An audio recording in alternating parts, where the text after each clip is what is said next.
আপনারা বাড়ি কোথায়? কোথায়? নবদ্বীপ। কি নাম?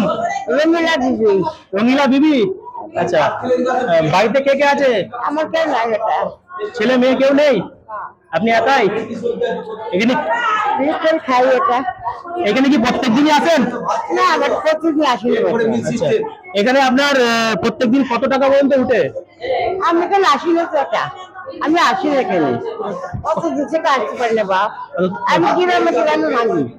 আচ্ছা আচ্ছা, প্রত্যেকদিন আসেন না? না বাপ। আচ্ছা, প্রত্যেকদিন আসতে পারি না। ছেলে মেয়ে কেউ নেই বাড়িতে? দাদা ভাই কেউ নেই? তাহলে তো আপনার সংসার চালানো খুবই সমস্যা হয়। কি করবো বেটা, মেয়ে নিয়ে খাই বাপ, শরীর ভালো লাগে দুর্বল। সারাদিনে আপনার আনুমানিক কত টাকা ওঠে?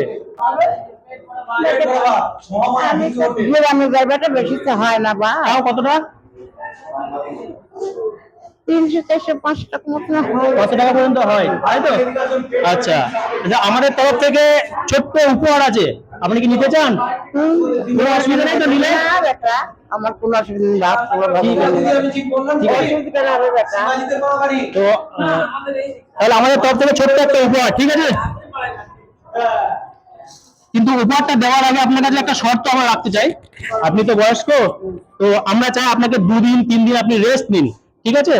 আপনি হয়তো প্রত্যেকদিন আসেন না, কিন্তু 2-3 দিন আপনি রেস্ট নিন। আপনি বলছেন আপনার 300-400 টাকা পার ডে হয়, তো আমাদের তরফ থেকে 1000 টাকা মতো কিছু উপহার আপনাকে দিচ্ছি, ঠিক আছে? আপনি 2 দিন বাড়িতে রেস্ট নিন। আপনি কি রাজি আছেন? ঠিক আছে।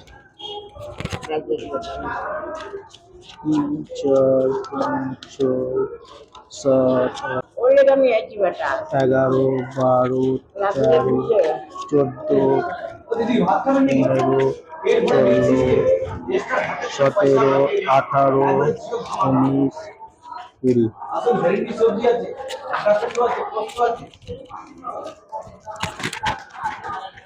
এই 1000 টাকা আমাদের তরফ থেকে, ঠিক আছে? আমাদের জন্য একটু দোয়া আশীর্বাদ করো, আমরা মানুষের এইভাবে সাহায্য করে যেতে পারি, এবং আমাদের ফেসবুক চ্যানেল এবং ইউটিউব চ্যানেল আর যে ফিরোজ যেন আরো বেশি বেশি করে লোক ফলো করে এবং সাবস্ক্রাইব করে।